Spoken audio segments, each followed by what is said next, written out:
So Sony has just announced a new APS-C camera, and as the leaks would have suggested, it is called the ZV-E10. But is this camera worth getting excited about, or should you just stick with what you've already got? In this video, we're going to look at all the announcement details, all the specifications of the camera, and have a bit of a discussion about who the camera's for and whether it's worth picking up. So the headline specifications worth paying attention to are that it is an APS-C size sensor, which is great, which is a big improvement over the ZV-E10, which was the original vlogging camera from Sony, which only had a 1-inch sensor and a fixed lens. Also means that the ZV-E10 also has an interchangeable lens system, which is the E-mount system, which is across all the current Sony Alpha range cameras, such as the Sony A5100, A6000 range, all those type cameras. So that is great. It means that if you've already bought into that ecosystem with a lens or two, you can get started with the Sony ZV-E10 straight away. And the APS-C sensor on it is a 24.2 megapixel sensor. All reports seem to suggest that it's the same sensor that is pretty much the same across all the Sony A6000 range. For me, this is a little bit of a downside because I was hoping that maybe they would have a new sensor for this camera, but as it's not the most expensive camera, though it's not the cheapest, and we'll get onto the price and what I think about that later on, it's still it's probably about the right sensor, but as it's getting old now, I think it's still the same sensor from cameras from 2014, or maybe just an updated version of that. I think I was hoping for something a little bit better. Maybe that was just pie in the sky thinking. It's got a directional microphone, which looks like it's promising. It looks like it should be much better for vlogging and videos like that, where you don't have an extra external microphone. Certainly a lot better than the built-in microphones that you get on the Sony A6000 and the Sony A5100 for sure. It also has a hot shoe mount, which means that you can mount your own flash, or probably more likely a better microphone into the top, which is something that the Sony A5100 didn't have. So a big improvement there. And another thing that it does have, which I've been asking for a long time, is a microphone jack, which means that you can plug in an external microphone into it if you don't want to use the hot shoe or the built-in mic. Basically, lots of options for microphones, something that the older Alpha cameras didn't have. And headline grabbing, of course, is that it's got 4K video support at 30 frames per second. This is great. This is what you would expect from any new cameras now. I think it'd be a bit much for a camera of this size to have 60 frames per second at 4K, though obviously you always want the best quality available, but that's great. And it also has good slow motion support of 120 frames per second at 1080p. So that's great. Loads of options for recording videos. And if you've noticed something that I've said quite a lot about this camera and something that I haven't said at all, which is video and photography. This camera is absolutely being marketed as a video camera and not a stills camera. Now, I don't know exactly how to feel about that, because it's probably just marketing.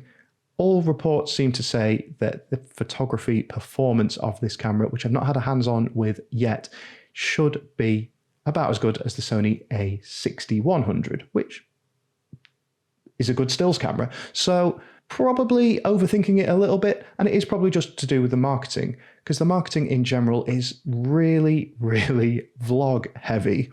And I can understand that. There's lots of people who will use the ZV-E10 for vlogging. The ZV-1 that came before it was just for vlogging, or just marketed as a vlogging camera, so you can see why they're going down the same lines there. But if you're enjoying this little preview announcement video, please consider subscribing to the channel and dropping a like on the video. It helps me out a lot. So the dimensions of the camera are pretty much the same as the Sony A6000, maybe slightly smaller. Now, I was hoping that it was going to be more like the Sony A5100 size, which is a really good vlogging camera size, but I suppose they've got to pack quite a lot more into it.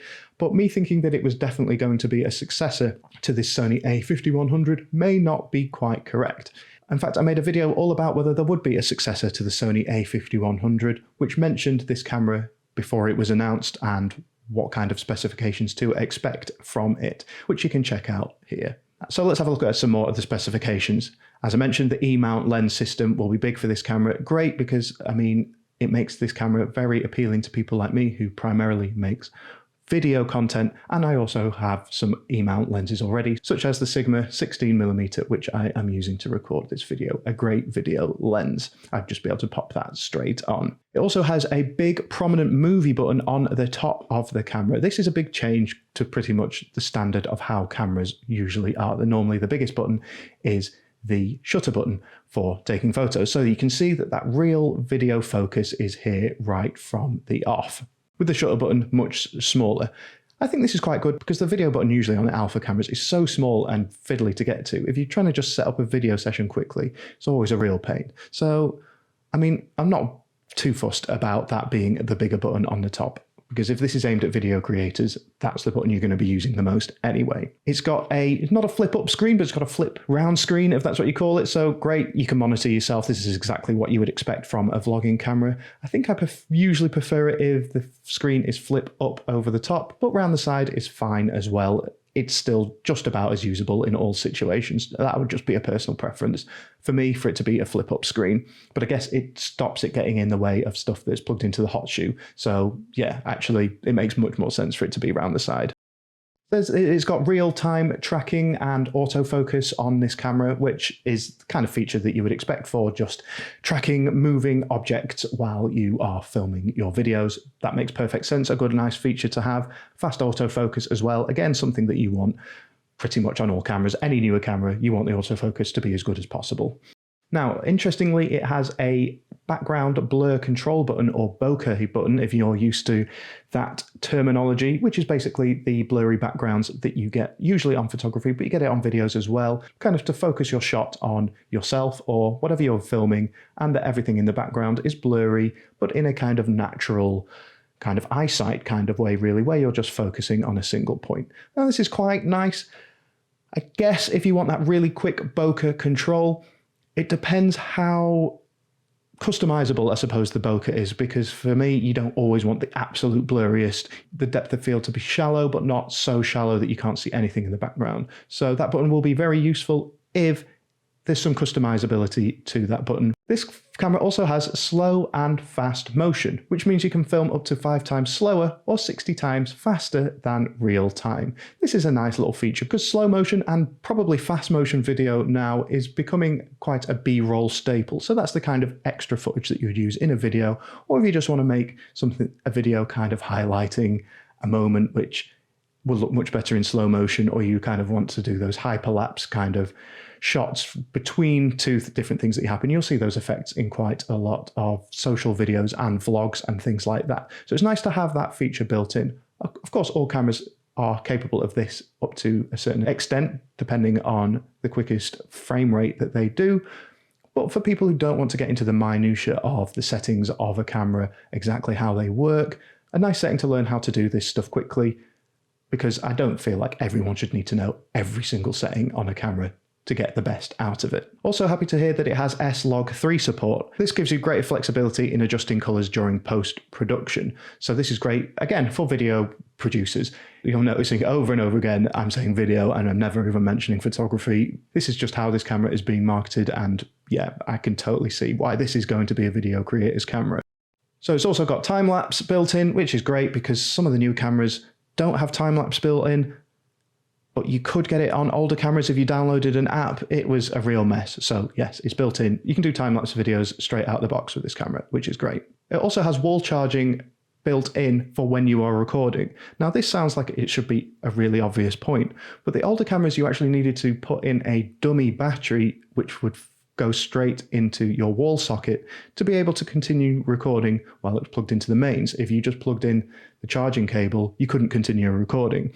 This is an oversight in older cameras where maybe people weren't thinking that they were going to be using cameras like this quite so much. So this is great for a couple of reasons, and why I don't think this camera should only be marketed as a vlogging camera. It's starting to look like a great high quality webcam for video calls, or more likely live streaming, which obviously people do a lot and want good quality video for. So is this looking like an absolute gem for the live streaming community. It's starting to look that way, in my opinion.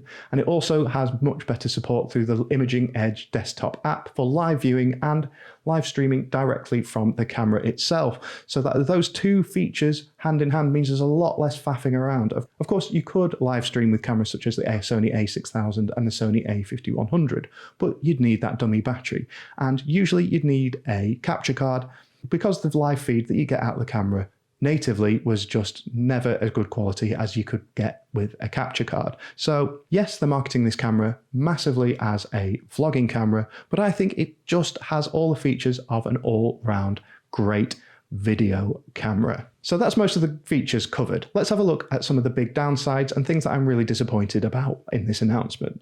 The old sensor, as I've already talked about, okay, APS-C size sensor is a huge improvement over the old ZV-E10 vlogging camera. But for people who are buying a brand new camera, an older sensor of this size, you might be slightly disappointed that you're not getting something a little bit better. Also, no in-body stabilization built in. This is a bit of a puzzler for a vlogging camera because if they're expecting people to be walking around with this camera, you want it to be shake-proof as possible. Now, a lot of lenses have stabilization built into the lens, such as the kit lens, which does come with this camera, but still, I would expect in-body stabilization from something that is advertising itself as a vlogging camera. And talking of the kit lens, that is another small downside of this camera. Of course, it's always nice for a camera to come packaged with a lens, and the Sony 16 to 50mm kit lens, which you can get packaged with this camera, is a pretty good lens, which I've talked about a lot, and most of the time I recommend people don't necessarily even need to upgrade from it. But for a new camera, a 7 to 8 year old lens isn't really what you would expect to come with it. I think there are newer options which I think would be better. I think obviously the lens's compact size is a big selling point for making it look appealing to vloggers who want the smallest lens possible so that their camera is nice and portable. I understand that, but still I think there are better lens options out there, and I think this is just about time that the default kit lens gets upgraded for Sony APS-C cameras. So that's another small disappointment. Now, a big one that people talk about a lot, and I think this definitely comes from more of the photography angle. As I'm a big Sony a5100 user, I'm very much used to not having a EVF electronic viewfinder, which is basically where you can look at your shots while you're taking them by putting your eye up to the camera rather than using the screen on the back. That just isn't included on this camera, keeps the size of it down. This isn't a big deal for me as primarily a video creator. I have a Sony a6000 which has an EVF on it, and I definitely use it for photography, but my Sony a5100, unless I'm shooting in extremely bright outdoor conditions, then I'm not really going to miss the EVF. But it's a big deal breaker for some people, so worth bearing in mind that it does not come with one. There's also no shoot wheel on the top of the camera, which means that you can't swap between, say, shutter priority mode, aperture priority mode, movie mode, all just by clicking a wheel on the top. You have to go into the settings and change them. All those options are there, but you just can't change them from the top of the camera. Again, as a Sony a5100 user, I'm used to that not being there. It's not there on the Sony a5100, so not a huge deal for me, but it can slow down your work processes a little bit if you're used to those options being there. Another downside is that it is using the old MP-FW50 little batteries which have been in Sony cameras for ages. There are larger batteries out there which have much better capacity on some of the newer Sony cameras. So I'm surprised in a way that they've gone for this older, smaller battery, but when you think so much about this camera is clearly being done for size control, then it makes a lot of sense, but it's a shame because these batteries do run out really quickly when recording video. Not ideal. So, first impressions, as you can see, we've gone through that in quite a lot of detail, but my first impressions are actually pretty good. I'm not someone who buys new cameras very often. In fact, I've only got two cameras, the Sony a5100 and Sony a6000, which are both really old. But I've definitely been considering getting a new camera, not just for 4K video, but for things like that live streaming support, because I do like to use my camera for live streaming kind of video calls and things like that as well. I found a lot of frustrations with the Sony a5100 with it overheating because of video, so hopefully that's sorted out on this new camera, especially as it's designed to take videos primarily. I'm disappointed that the lack of photography focus in the marketing materials, but I hope that is just a marketing angle rather than being any major issues with photography on this camera. Because if I was to pick it up, I would still use it for a decent amount of photography. It wouldn't be its primary use for me, but I mean, if it does both, you want to use it for both. So that's what I would be hoping for. It looks like the specs on it are the same as the Sony a6100, which is a fine APS-C size photography camera. So as I say, I think it's just an angle, but we'll wait and see on that one. So this camera will cost around $700 new, around £650, or more like $800 if you get the kit lens included. So extra $100 gets you the kit lens, which is a good deal, especially if you don't already have a kit lens. If you do, definitely get the version without it. You don't need a second one of this lens. I think it looks like it's going to be a great 4K vlogging camera, a great 4K video camera for situations like this, YouTube and videos like this, where I would quite like to improve my video quality to 4K. That price is a little bit high, and it does put me off a little bit straight from the bat. Maybe it's not a camera that you buy straight away, but maybe when the price goes down, maybe $100, $200, something like that, it starts to get a lot more appealing, especially as the older cameras aren't even that cheap at the moment because they've been in high demand and secondhand prices have been going up. So it's not as bad as I was expecting on the price, but it's still a reasonably high price, so definitely worth bearing it in mind before pulling the trigger on this camera. So I guess a question for you guys is, if you are still watching, is this a camera you would like to see me pick up and review? I'm definitely in a situation where I'm starting to think about getting a new camera for my videos and just to improve the quality of my channel quite a lot. And I've been waiting for a camera like this to come along.